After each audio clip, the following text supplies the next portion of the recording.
How do I get my kiddo to talk more? I'm glad you asked. Today I'm going to share 3 tips that you can try today with your kiddo to try to get them talking more. I think tip number 3 might surprise you, it might challenge you, and it might be something you haven't thought of before.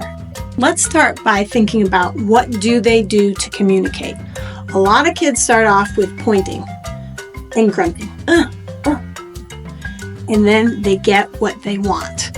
So let's think about this. What is rewarded is repeated. So, gets me my bottle, it gets me my toys, it gets mom's attention. Why do I need to do more? So my encouragement for you, I have 3 ideas. First one, create opportunities for them to practice with you modeling again and again and again. For example, let's do bubbles with our kiddo. We blow the bubbles, they're gone in 5 seconds.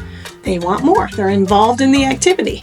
So you sign and say, more. You want more bubbles? So you're providing the model. So they're nodding at you now. Maybe you take their hands and you do hand over hand so they can sign more. And then the bubbles are gone. We do it again. Blow the bubbles, gone. You want more bubbles? You get the idea. The more repetition, the more practice they have, the more they understand the grunts and the points are not all there is in this world to get what we want. The second thing I like to do is I do something called denied access. Sounds awful, I know. But what this is they have to have a reason to communicate. If they have everything they want, why do I have to communicate for it? So here's another example.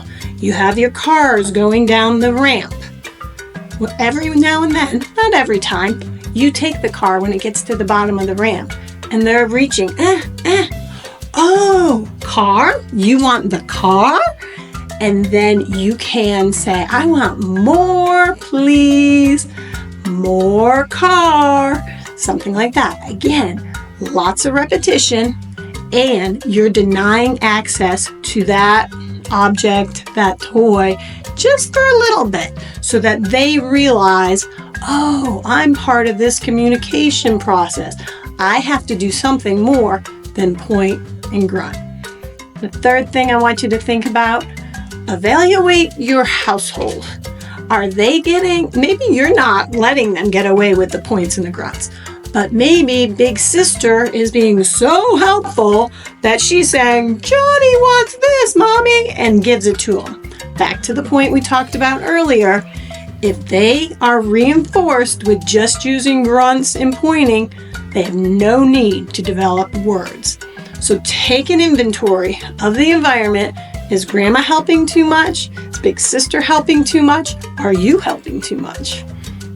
So try those 3 things. I think you will find your kiddo communicating more with words than just gestures.